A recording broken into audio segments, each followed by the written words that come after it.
Nako, matindi to. Jessica Soho sumabog sa galit laban sa PBBM admin Kapalpakan. Ayan, syempre itong balitang ating matutunghayan ngayon ay nagmula kay Malacanang Watch 2024 at ito po ang inyong lingkod na si BT na magbibigay ng reaksyon at komento dito sa video na ating matutunghayan ngayon. At huwag na natin pagtagalin at sabay-sabay na nating panoorin ang laman ng video na hatid sa atin ni Malacanang Watch 2024 at bibigyan natin ng reaksyon ang balitang ito. Pasok! Natin ng reaksyon, opinion ngayon, itong post ng Impact Leadership. Pahayag. Ayun, bago natin simulan ng video ito, nais ko nga pala magbigay ng credits dito sa boses na madidinig natin ngayon at bibigyan ng reaksyon. Walang iba kundi si General Macana. Siyempre, huwag niyong kalimutang suportahan ang channel ni General Macana sa mga katunay. Pakibisita po yan at huwag niyong kalimutang mag-subscribe at mag-follow para maging updated po kayo sa mga vlogs, reactions at sa mga balita na hinahatid sa atin ni General Macana. Siyempre, ayan yung The General's Viewpoint, mga katunay. Ipagpatuloy natin. Ito ni veteran journalist Jessica Soho, medyo nagalit na siya, napuno ang salot. Nagsalita na siya laban sa nangyayari sa ating gobyerno ngayon, mga Kapalpakan.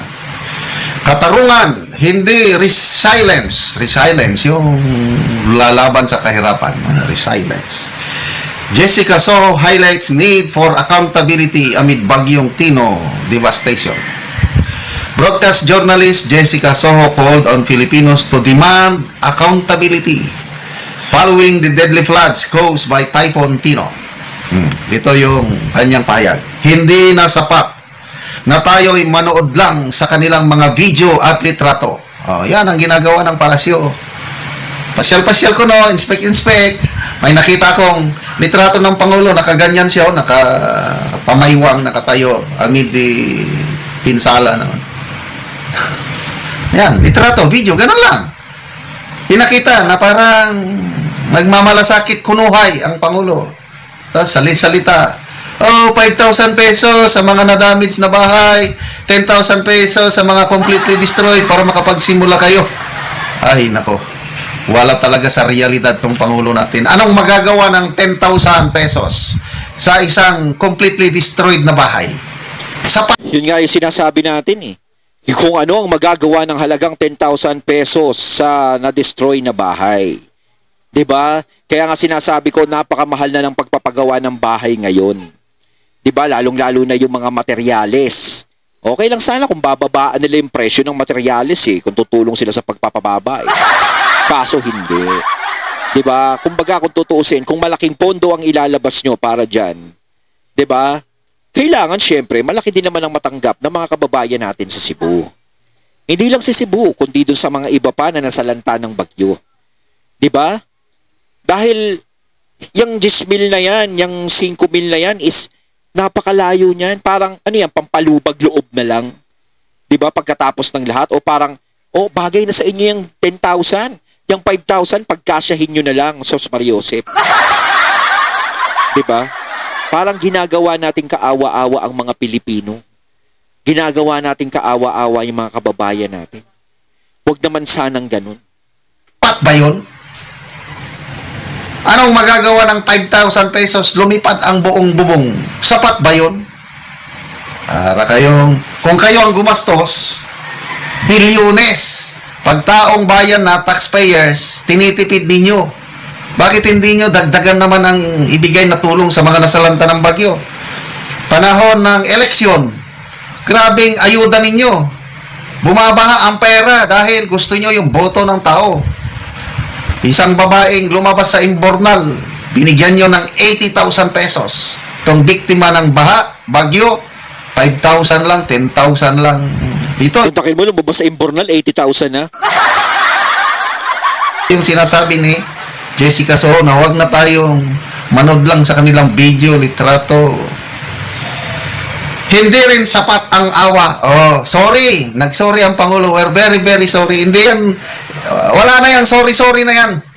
Kung meron lang sanang kung good governance lang sana. Kung mayroong strong leadership, mababawasan yung casualties. Hindi ganito katindi. Wala eh. Saka na lang umaksyon. Saka na lang nagpulong command conference. A few days after dumaan na yung ano, wala talagang preparasyon. Tapos, we're very sorry. So, tama na ang mga pampalubag-loob na salita kagaya ng silence, yung pinapalakas nilang fighting spirit ng mga nasalanta ng bagyo. Kaya nyo yan! Kaya.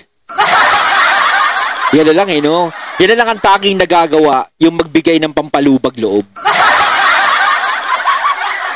Ganyan na lang ba tayo? Kaya nga ako talaga paulit-ulit kong sinasabi, no? Nagpapasalamat ako nung panahon ng pandemic si Tatay Digong ang presidente.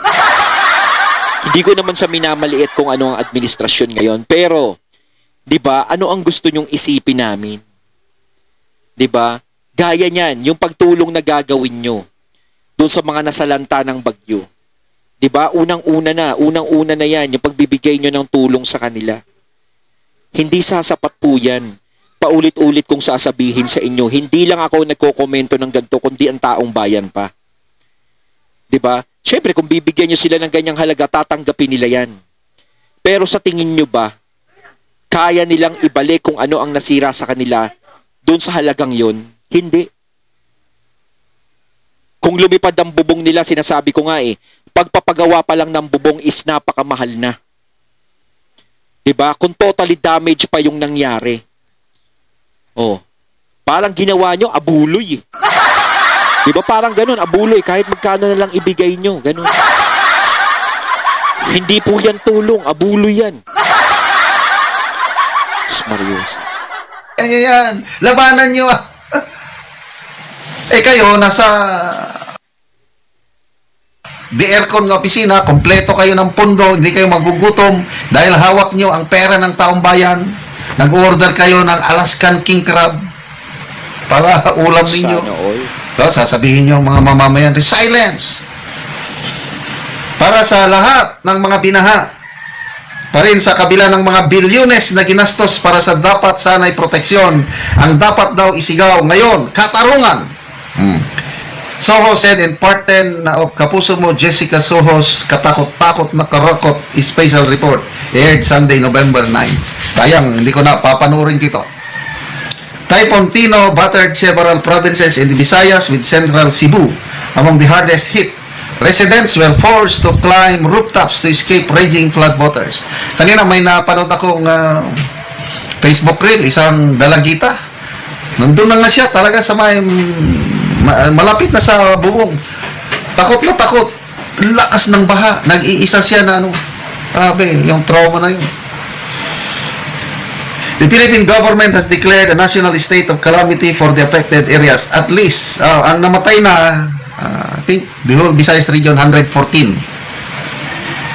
Iba pa yung mga missing. So, ang dami yan, 114 lives lost. Sa totoo lang, no, hindi aabuti ng mga kababayan natin yan. Kahit tayo, hindi natin aabutin yan kung nagkaroon tayo ng tamang pamamalakad. 'Di ba? Kung ang mga pondong inilalabas ay napunta talaga sa mga proyektong yan, hindi tayo magkakaroon ng ganyan. Ang problema kasi, kaya nagkaroon tayo ng ganyan dahil ang mga pondo na ilalabas para sa mga proyekto na yan ay hindi naman talaga totally napunta dyan. Alam nyo sa mga sarili nyo yan. 'Di ba? Kasi kung napunta yan dyan, siguro oo. Kung gaano kalakas ang bagyo, siguro may baha pero hindi ganun katindi. Hindi ganun makakapinsala. Kahit papaano may laban. Pero kung ganyan katindi ang mga baha, minsan nga konting ulan lang napakatindi na ng baha. 'Di ba? Ibig sabihin, wala talaga masyadong ginawa. Kung may ginawa man, hindi man ganun katibay. Meanwhile, early Sunday morning, yung Uwan, nakadaan na rin. Wala pa akong na-monitor kung si ilan ang casualty. Sana. Pero totoo kaya yung balita, si Uwan nakalayas na, tapos meron akong, tingnan ko, hindi ko alam kung fake news o babalik pa daw, aba. Parang, may naiwan. Parang no? Para sang si General MacArthur, no? Parang bumangga siya kay Sierra Madre. Tapos, dahil sa'yo, hindi ako nakapaminsala. Kumbaga, I shall return. Parang gano'n. Totoo ba yun, mga katunay? Kasi pinabasa, hindi ko alam kung fake news o ano eh. Mas menos ang casualty dahil nagkaroon ng forced evacuation.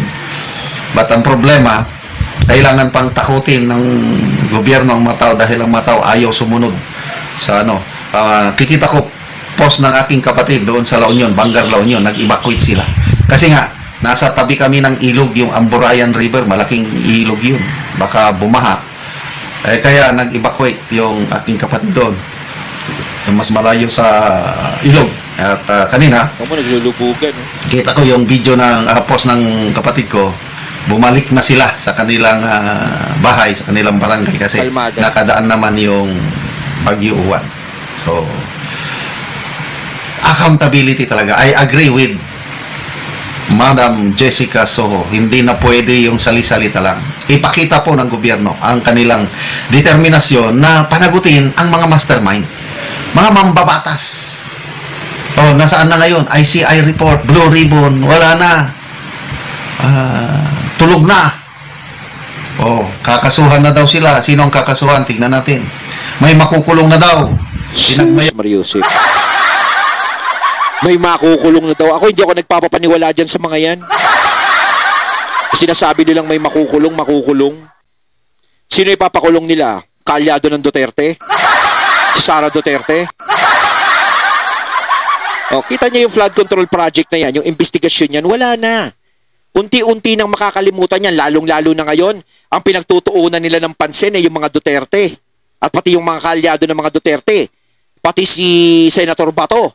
Kumbaga, dinadivert na nila doon para mawala na yung issue ng flood control project. Diba? Iibahin na nila ang tema. Wala na yan. Sa panahon ngayon, wag na tayong umasa, mga katunay. Sinasabi ko din paulit-ulit, napakasakit lang na umasa tayo na may mangyayari sa investigasyon. Siguro, nung panahon ni Senator Marcoleta, nung sila ang Blue Ribbon Committee, may mangyayari, oo. Pero sa ngayon, wala talagang mangyayari dyan. Yabang ng Secretary of DPWH, magpapasko daw sa kulungan. Sige nga, makulong nga. Pinagawa nyo naman ng komportabling kulungan. Ano ba yan? Where is justice? Bakit hindi nyo ipakulong sa ordinary jail? Di ba special treatment? Ang ganda yung kulungan na pinagawa sa mga magnanakaw. May makukulong ba na mambabatas? Baka hanggang mapakulong lang ninyo. Kaya nga masasarapan na magnakaw yung mga yan dahil ang sarap ng kulungan nila Sa DPWH engineer at saka contractor, kulang pa yun. Sa totoo lang, no, yung mga yan na sinasabi nilang makukulong na yan, mga instrumento lang yan Pero yung pinaka-tumbok dyan, yung pinaka-main, wala naman Ano silbi ng mga yan? No, kahit ipakulong nyo pa yung mga yan. Mga instrumento lang naman na ginamit yan. Ang kailangan ng taong bayan, kung sino talaga ang mga nasa likod nito, yun ang gusto nilang malaman. Kahit ako gusto ko malaman. Sino ba talaga yung nagmamanipula nito? Yun ang dapat managot. 'Di ba? Kapag nagawa nyo yun, bibilib kami. Papalakpakan namin kayo like this. Pero pag hindi nyo nagawa, wala. Hindi kami papalakpak. 'Di ba? Yung mga gusto nyong ipakulong, wala yan, instrumento nyo lang yan. 'Di ba? Kumbaga wala pa yan sa Kailangan namin dito kung sino yung mga nasa likod niyan. Dapat managot ang mga mastermind. No. I doubt kung may makasuhan o mapakulong nila ng mastermind.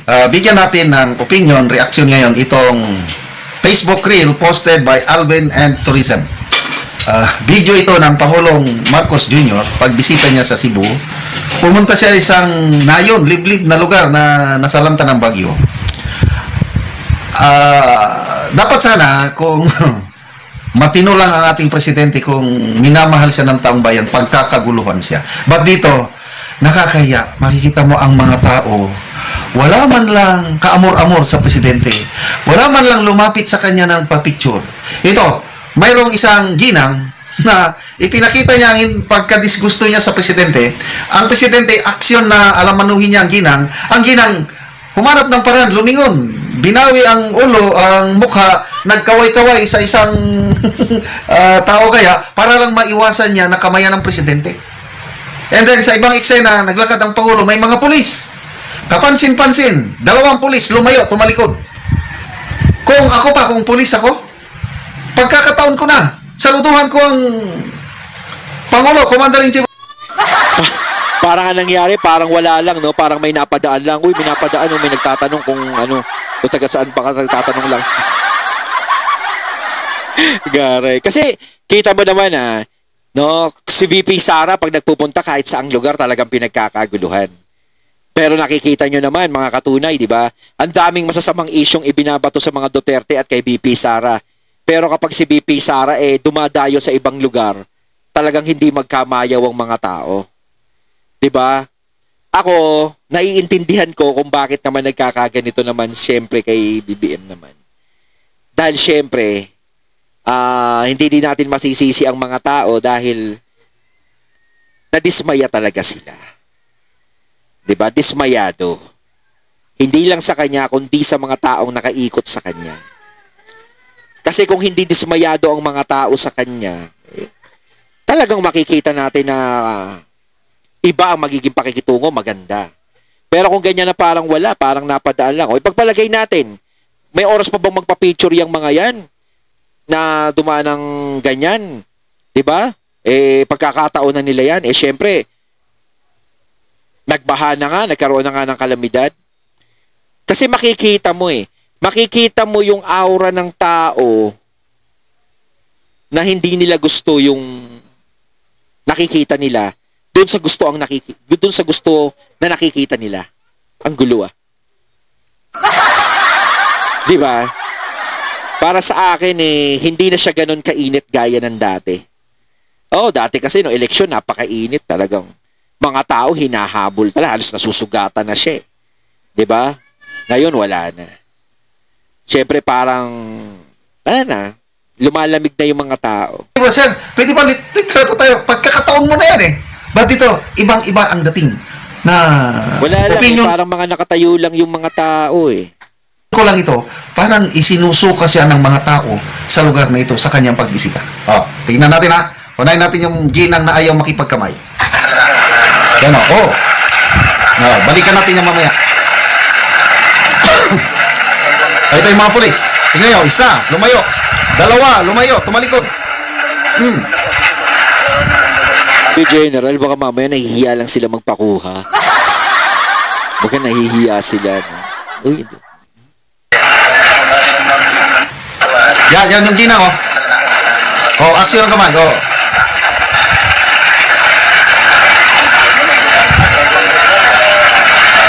Klaro yung pulis, lumayo.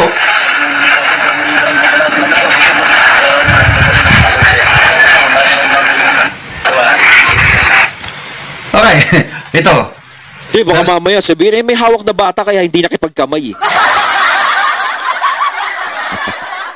Personal ko ito na experience. Nung kampanyahan pa nung bago mag-election, May 2022, gustong-gusto kong makapapicture kay candidate BBM. Ako din, dati. Umiikot siya noon. Talagang dinudumog siya ng taong bayan nung kandidato pa siya. Kasi hindi pa natin alam na nabudol tayo. Kaya ako, gustong-gusto kong makipaglitrato sa kanya. That was my dream before. Kasi we consider ourselves Marcos loyalist. Nung na-promote akong general, nagpunta kami sa Malacanang at nag-outtaking. Kaming mag-asawa, malaking utang na loob namin kay Marcos Sr. dahil nakatapos kami ng kolehiyo. Nag-aral kami sa Don Mariano Marcos Memorial State College. Libre ang aming tuition. Scholar kami ng bayan. Kaya sabi ko sa akong wife, hanapin natin. Kasi sa Malacanang may mga portrait ng mga nagdaang presidente. Dali, hanapin natin si President Marcos Sr. Nung nahanap namin, nagpalitrato kami. Sumayo kami para kung makita niyo itong picture na ito, yan na yung litrato ni Marcos Sr. Background namin, may picture kami yan. And we are so very happy na nakapalitrato sa portrait ng aming idolong Marcos Sr. Kahit kami, loyalist talaga din kami. Lalong-lalo na yung mga magulang ko. talagang maka-Marcos talaga. Marcos Sr. ha. Kaya ako naman, nung dumating yung eleksyon, alam ko marami ako nadidinig na against kay PBBM nung mga panahon na yon, pero hindi ko pinakinggan. Kasi syempre, ang tinignan ko pa rin, baka mamaya katulad siya ni Marcos Sr. na talagang may paninindigan, talagang maganda magpatakbo. 'Di ba? Kaya hindi ko pinakinggan kahit nga si PRRD, hindi ko napakinggan, 'di ba? Nagsalita, nag-warning na si PRRD. Oh. Parang pinaglaban ko pa rin. Isa din ako sa lumaban sa mga kumakalaban kay PBBM nung eleksyon. Yung kinakalaban siya ng mga dilawan, mga kakamping, binabanatan siya. Isa din ako sa bumabanat sa kanila noong mga panahon na yon. Nung nagre-reaction na ako, tinitirya ko din lahat ng mga bumabanat kay PBBM. Kaso nga lang, syempre, hindi ko na nagustuhan nung nagkaroon na nung lumipas, nung nakaupo na sa posisyon, maayos pa naman. Kasi magkasundo po sila ni VP Sara, pero nung tumagal na, medyo wala eh. Nanlumo na ako. Simula nung umiksena to sila Tambi. Ayan na. Nagbago na. Nasira na ang ano ko sa kanya, tsaka ang dami niya kasing ano eh. Ang dami akong hindi nagustuhan. 'Di ba? Ang layo niya kay kay senior. Malayo siya sa tatay niya. Malayo, napakalayo. Hindi mo mapagkukumpara. Napakalayo talaga as in sobra. Hindi ganyan si Marcos Senior, hindi. Ganyan din ang gusto ko makapalitrato kay BBM noon. No, nung nanalo siyang presidente, nung okay pa siya, ano din. Right now, itong nangyayari, never. Kahit hindi ko na siya makita personal, wala na talaga kung kamor-amor sa kanya. Kaya itong mga taong ito, I can relate to them na parang parehas kami. Ayoko nang makita. Ganyan. Oh, yung pulis. Diba? Yung pulis, pagkakataon na nila na makipag-picture sa presidente. Kung ako yun, lalapitan ko yun. Sasaluduhan ko kung ako yung pulis. Kaya lang wala. Ito, observation ko. Kaso baka pagalitan yung dalawang pulis na yan. Yung pulis, dalawang lumayo. Malala ko nung nasa active service pa ako, bago akong promote na general, nasa ako sa Campanginaldo. Nagbibiyahe kami within Metro Manila. Ihi ako. Sabi ko sa akin driver na maghanap ka ng gasolinan, mag-ihi ako. Sabi ng driver, sir, may alam ako, malapit na police station. Diyan na lang kayo mag-ihi. Sabi ko, yes. Parada kami sa police station, bumaba yung driver ko, kinausap niya yung mga police, tuwan-tuwa naman ang mga police. Kasi general. One-star general, iihi doon sa nilinisan muna nila yung CR nila. Then bumaba ko, ihi. Nakagaan ang pakiramdam. Sabi ko, salamat ha. Kaya mga pulis, sabi, sir. Makita ko si General Macanas, magpapapicture din talaga ako. General Macanas. Pwede ba makapagpalitrato sa inyo? Oh, sabi ko, yes, why not? Yan. Individual, I think mga 3-4 na pulis na abutan ko sa situation. No? Individual, kanya-kanyang labas ng camera. Bihira sir, makakita kami ng one-star general. Kanya-kanya, then individual group. Tuwan-tuwa sila, then magpunta ako sa iba't ibang lugar ng Pilipinas. Ako yung commander ng AFP Reserve Command. Sa mga reservists, pinupuntahan ko. Ganon, ang mga civilians man, o mga reservists na pinupuntan ko, gustong-gustong makipagpalitrato sa isang one-star general. Ang tagal! Kaya lang pinagbibigyan ko, nakalinya sila. That was one of my glorious moments in my military career. Yung gustong makipaglitrato sa isang one-star general. So ako, one-star general lang. Ang daming gustong makipaglitrato. How about itong presidente? Ayaw man lang lapitan, ayaw man lang kamayan. Ano bang pakiramdam ng presidenteng ito? Malala ko si Tatay wala na, expired na. Expired na ang karisma ni ng presidente. Iba na, wala na. Nakikita ko din kasi ibang mga video, hindi na ganun kainit ang pagtanggap sa kanya ng tao. In Metro Manila, nagkakagulo. Video ito, napanood ko, nagkakagulo mga pulis, kanya-kanyang lapit.